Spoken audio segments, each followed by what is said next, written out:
welcome to Movie Review Mom. I'm the mom and I do the movie reviews. And my goal is to give you the heads up on filmmaking quality and content so that you can make the best decision for you and your family as to whether or not you want to spend time or money or both watching a specific film. So the specific film I'm reviewing today is called Weird, the Al Yankovic story. This quirky comedy is now available for free on Roku. Free with ads. We'll talk more about that in just a minute. So the movie is rated TV 14, TV because it's on Roku, and it's an hour and 48 minutes. My movie review mom grade is an A. I just got a big kick out of this movie, and I think you will too. But I'm getting ahead of myself. I'm going to give you an overview in a nutshell, and then I'll point out things I liked and didn't like, as well as offer tips for parents, themes worth talking about, funny lines, interesting lines, and even recommendations for other biopics that I think you'll also like if you like this one, and vice versa. If you like those, you'll like this one. All right, so in a nutshell, Roku presents a funny and almost insightful movie about Weird Al Yankovic. The movie has already won the People's Choice Award at the 2022 Toronto International Film Festival. The film was written by Weird Al himself, along with the director Eric Appel. All right, so here's the list of things that I liked about this movie. First of all, if you're expecting a real biopic about Weird Al Yankovic, think again. When has he ever been serious? This movie perfectly illustrates his playfulness and his life full of comedy. The film itself is a master parody, and that's, of course, how he got his name, by doing music parodies. The film uses tropes from other biopics and turns them on their head in a comical way. It truly represents what Weird Al Yankovic is all about and has always been about. I think one of the reasons why we all love Weird Al Yankovic is because he's quick to not take himself so seriously, and he just embraces his own goofiness. The movie is fun and just feels like a party. Be prepared to laugh. Daniel Radcliffe did a fantastic job as Weird Al. In recent years, those who have performed as iconic legends through time in movies have been nominated for Oscars. So we shall see if that's what happens to Daniel Radcliffe. It would be deserved. I think he did a great job. It's really fun to see a bunch of the cultural icons from the 1970s and 80s, and even some into the 90s. There are also a ton of fun cameos. For example, Josh Groban. Yes, Lin-Manuel Miranda. Woo! Jack Black. Oh, just so much fun. And those are only just a few. I don't want to give you too many spoilers. The cast includes, among others, Julianne Nicholson, Rainn Wilson, Dietrich Bader, and so many more. The casting for the young Al Yankovic was spot on. Kudos to Richard Aaron Ander. Keep watching during the final rolling credits to see photos of the real Al Yankovic. Well, some of them are photoshopped, but still, we also get to see another funny scene, so keep watching to the end. The movie mentions the Yankovic bump, and it's a real thing, though not to the level quite shown in the movie. Many artists have seen an uptick in sales after Yankovic released a music parody about one of their, big famous songs, so that was really cute.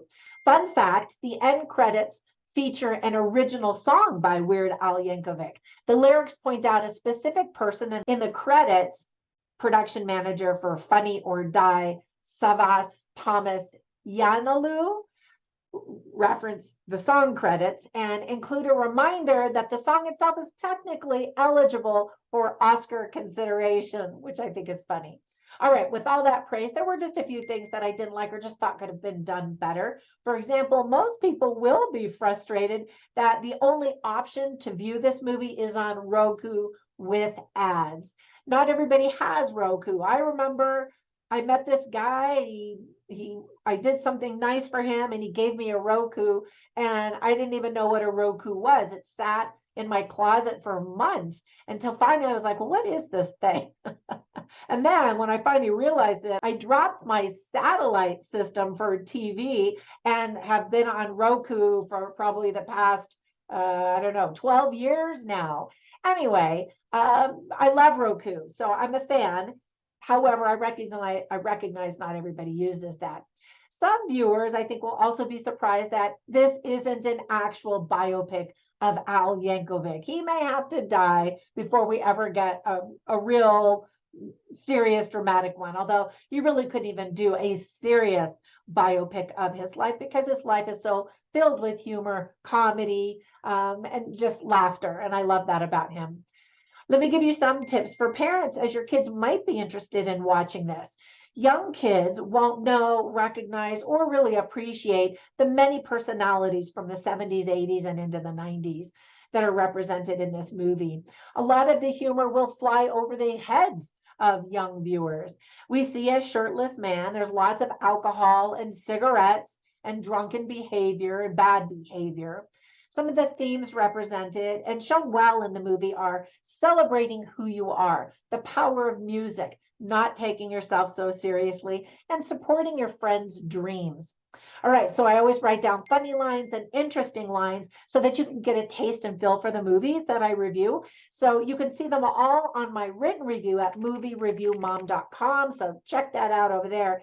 But I'll share a few of them with you right now. So for funny lines, the mom of Weird Al Yankovic says a couple of times, please just stop being who you are and doing the things you love, which is terrible advice.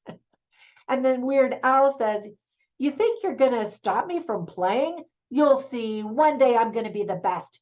Well, perhaps not technically the best, but arguably the most famous accordion player in an extremely specific genre of music. I thought that was funny. And then an interesting line is spoken by the narrator who really is him grown up, says, life is like a parody of your favorite song. Just when you think you know all of the words, surprise, you don't know anything. And then another line that he says is, you will never find true happiness until you accept who you are. And so ultimately the movie's about acceptance and loving yourself. So I want to share a few other movies that I wanted to recommend that are sort of similar in the parody genre. One is an old one from 1993, and it's Robin Hood Men in Tights, poking fun at all of the Robin Hood movies that came out in the 80s and 90s. And then, of course, they still continue to come out. So if you're a big Robin Hood fan and you haven't seen that one, check it out. It's just super slapsticky and goofy. Another parody that my father took me to see in the theaters when I was really little is Young Frankenstein, filmed in 1974. I think I recognized the humor in some of it, but my dad was laughing next to me uproariously in the theater seats, and I knew I wasn't getting all of the humor because there's a lot of adult humor in that movie. And then another parody that my kids just loved as they were growing up and just continue to watch every now and then and laugh uproariously is Hot Shots, filmed in 1991. So if you haven't seen that one and you like parodies, check that one out too. Now, none of those are biopics per se, but just, celebrating that genre of parody. All right, that's it. Thank you so much for all of your support. As always, just subscribe and like the video. That helps me to grow my channel. And if you really like what you see, click on that little bell notification and it'll let you know every time I upload a new video or a movie review, trailer reaction, or documentary analysis. All right, thank you so much. Have a fantastic day, and I will catch you in the next one. Bye for now.